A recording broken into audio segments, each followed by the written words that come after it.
I mean, you said it. You know, the Native Americans, like the Incas, Mayans, they have similar, you know.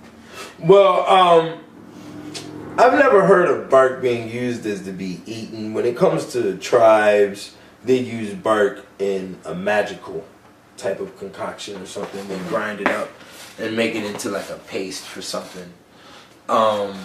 You know, or they take bark and they rip strings of the wood out of it and then sew it together into something. Right. You know, weave it together. Yeah, weave it together. But in the Kicked Out of Heaven, they talk about eating. Right. No, you're right. In the weather section where they had to eat bark, and there's also a section. There's also a mention of it in the torture where it was against the law for peasants to go and eat bark because the peasants were looked at as shit. But like it says in the book, the peasants were 9/10 of the society. Okay, so if you were caught as a peasant eating bark off of a tree, they would take your intestines out and nail it to the tree and then beat you while you walked around the tree until your intestines fell out. The cell. Until your whole, yeah. And then I got the intestine crank. I got a picture of that and how they used it on paintings inside the book. So, yeah, the food, you know, you got the pork jelly, you got the reverse jelly eels, okay? We have the sheep's head with wool. Boiled. They were eating chitlins back then. Yeah, they were eating chitlins, the intestines of all the different animals. Feathered duck. Yes. They eat it with the feathers on. Pies with live birds. All of that, yeah. It's all there. It's all So, yeah. And then the clothing, I go through the clothing because the layers. There's a lot of, I mentioned about the layers, and that was important. I mentioned that in the beginning too, and that's why I put that little key right there where it talks about how they compiled the filth on them, like the layers of the earth has different levels of crust, and that's correlated with their clothing as well. So I put that on there, and you know, the depravity of cloth and all of that too. Is why they couldn't, you know, there wasn't much availability to change. Not only that, but I felt like they didn't really have a lot of place to leave their shit, so they had to have all their possessions on them at all times. Right. That is true. They had to have their possessions with them on them at all times because there is reports of people stealing socks and stealing drawers and stealing, you know, pants from each other. Really to wash. Right, and then your ass get hung if you stole some linen or some cloth from somebody.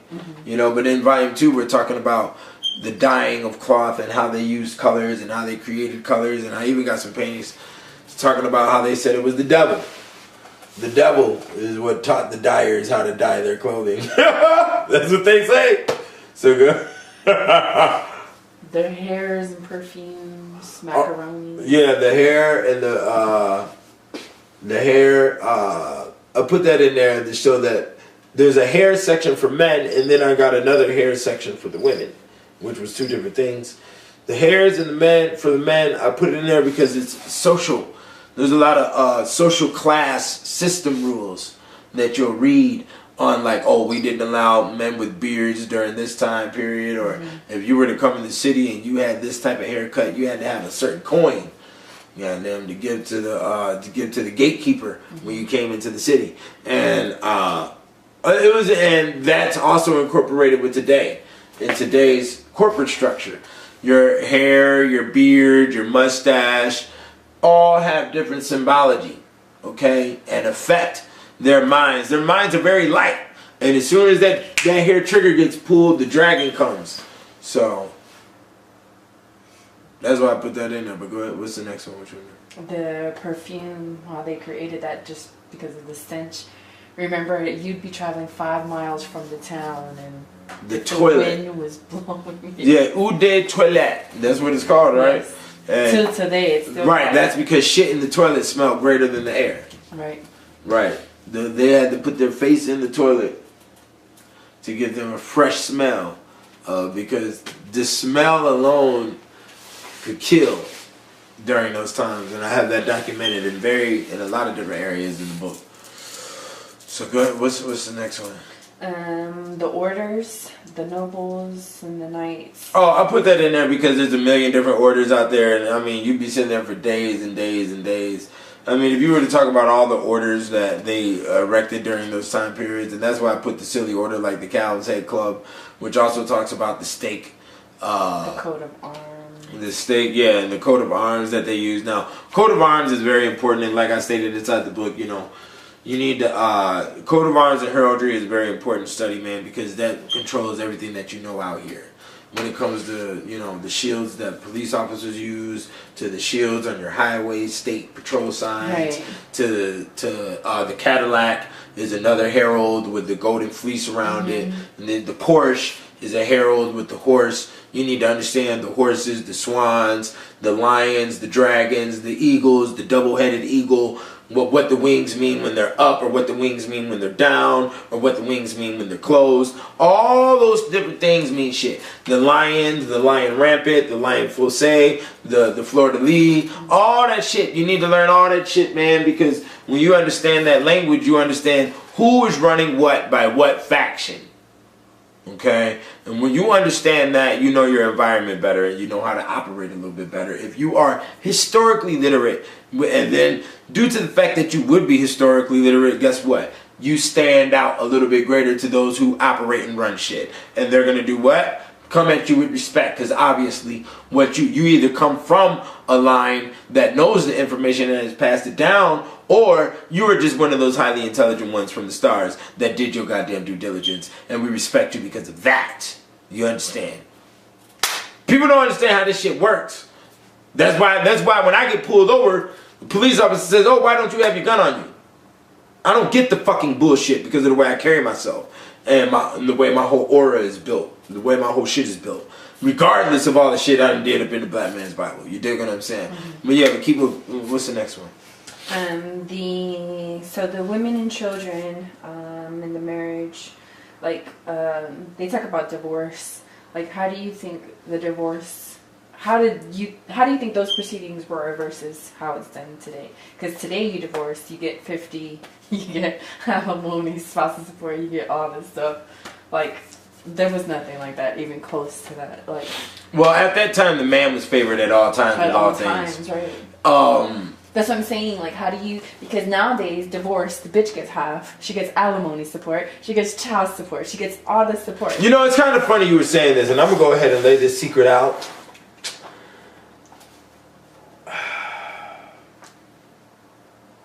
Satan gets pussy from the woman. So if you worship Satan for too long, Satan's just going to give everything to the woman. Because the woman understands Satan. Wowzers, the black man. The one dressed in black. Is that where all his bastards go? And so the woman runs shit right now. Because Satan runs shit. Because they've been worshiping Satan. And Satan's been like, well, she's been the one fucking with me. She took the bite of the apple. The dude just take right, which the bite of the apple I believe is a cuckold story. I believe Adam and Eve and the snake is a cuckold story. Okay. It sounds like it. It's a cuckold story, and that's how the Bible is started out. It's a cuckold story, and then you get told to multiply and plenish the earth, and then guess what? We're gonna give you two boys. We tell you to replenish the earth, but we're going to give you 2 sons. Makes a lot of sense. Right. So, I believe Adam and Eve is a cuckold story, and I also believe the reasoning being on why the women run things today is because this is just Lucifer's planet, man, and I can't, and that's not something that I'm over here with no altars and no crazy shit. That's just something I figured out. Mm-hmm. You dig what I'm saying? I'm not worshiping anything of anything. I'm just telling you what I figured out, man. And that's the end all be all. There's no way around it. There's no way around it. And I'm pretty confident I can destroy any historian or theologist who wants to debate me on it. I know enough. It says it right there in the Bible. Isaiah 14:12. And Revelations 22:15, I think it is. Let me see. I got a Bible right here. I'm not even gonna look it up. But that's what I think the verses are. Isaiah 14:12 and Revelation 22:15. It blatantly states it. Jesus Christ says he's the all shining light in the morning light, and then Lucifer says he's the same bearer of the same light. They're both pointing the same thing, and that's what I'm going to be explaining in volume 2. You know, because that's the way this Western civilization has been coded. But do you think it's because, again, all the weather, all the conditions, and like you said, the men were praised, right, and everything like that. And the gang rapes on women, how it was just, you know, a woman was made for fucking at all times. Anyone's welcome to it. Do you think that's what kind of forced the woman into the procurer, you know, the courtesan role? No, well, she had nothing else. Let's talk about the free-for-all fucking first before we go to the procurer. Let's talk about the free-for-all fucking. Because I think that was the viewing of a lot of animals. There's animals running around everywhere at all times, and these are animals that are domesticated hybrid animals. So they're not even natural animals. Mm-hmm. Natural animals have sex only by astrological season and alignment. Okay? Let's keep that clear. You go down there to Africa, the panthers and all of them. Well, I don't know. I can't exclusively say that about mammals because I haven't done research on mammals in that area. But from what I have seen, when it comes to birds or when it comes to other animals, they only meet up when the moon is in this certain pattern or when these planets are in these certain position. The water animals move on the same note. I've seen reptiles move on the same note as well. So I'm pretty much assuming that mammals like panthers and lions do the same damn thing. Now, those are for natural animals. Hybrid animals, and when animals are domesticated, they go into all types of weird patterns. They go into weird sexual patterns, weird sleeping patterns. They go into weird relationship patterns, and they go into weird communication patterns when it comes to mother and son, the generational line. Okay, for instance, hamsters that eat their babies if they're born in captivity. You see, so it's shit like that. You see what I'm saying? Now I say all that to state that the Caucasians were walking around seeing this type of stuff at all times. And not only that, they had to force mate a lot of animals for eating purposes. Mm-hmm. When it came to pigs, cows, whatever the case, the yak, and even horses. Because during these times, a lot of people don't know, but there was specific horses bred for specific things. Mm-hmm. Okay? The night horses were specifically war horses that went through war practices and war shit, and they kept those bloodlines within those war horse. Right. So I'm stating that there was a lot of forced mating. Okay. So this is an animalistic understanding. Animals, they stick their nose in your cock and then they fuck you. Plain and simple. Plain and simple. Nature. Okay. They stick their nose up your ass. You know, the dog, watching the dog, which the dog was man's best friend during this time. Mm-hmm. And you also have to understand that dogs were bred in the same format horses were bred for exclusive different reasons. They had home protector dogs, castle protector dogs, they had all different hunting dogs, they had all different types of dogs for different reasons, okay? Including the women and the noble ladies who started having lap dogs later on. Okay, which you start seeing in paintings, I think around 1400, 1500. Okay, so and that's including with hawks. Motherfuckers is walking around with hawks, and I don't got a lot of that information inside the volume. But please understand that they got very large details on how they trained hawks and caught them. And how they bred them and the whole yarn. How they trained them. Right, how they trained them. And I mean, it's very detailed. You know what I'm saying? So I'm saying all of that is their brains were overly programmed with how animals mated, and then they wanted to stay away from that. But then at the same time, they wanted the freedom. Okay? And the animals have the freedom. Okay? And being overloaded in a society that's being controlled by a church that doesn't do what it say do. And we all know the priests are out here fucking every goddamn body. Okay, and the priests are known to go down there to the peasants and fuck all the peasants' wives. Okay, so with that being stated, why the fuck am I gonna wholeheartedly fall into the box of the religious when the animal has saved my life more than the religion has? Say when the plague comes through, and sometimes animals would be affected by the plague, and sometimes they wouldn't. Okay, and then they had to eat. So their eating sources was the animal. Okay, so there's more worship towards the animal because the animal has more to do with the whether this is a conscious understanding or a subconscious exception. You see what I'm saying? You can accept things subconsciously and unconsciously that you don't even got in the conscious lobe as a recognition. You see what I'm saying? So they're accepting the fact that we're animals too. We go to war like the ram and the goat goes to war. Okay? Yeah, we've been together. But in the Kicked Out of Heaven, they talk about eating. Right, no, you're right. In the weather section where they had to eat bark, and there's also a section, there's also a mention of it in the torture where it was against the law for peasants to go and eat bark because the peasants were looked at as shit. But like it says in the book, the peasants were 9/10 of the society. Okay, so if you were caught as a peasant eating bark off of a tree, they would take your intestines out and feathered duck. Yes. They eat it with the feathers on. Pies with live birds.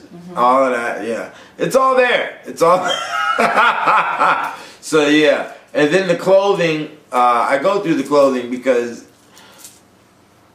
the layers.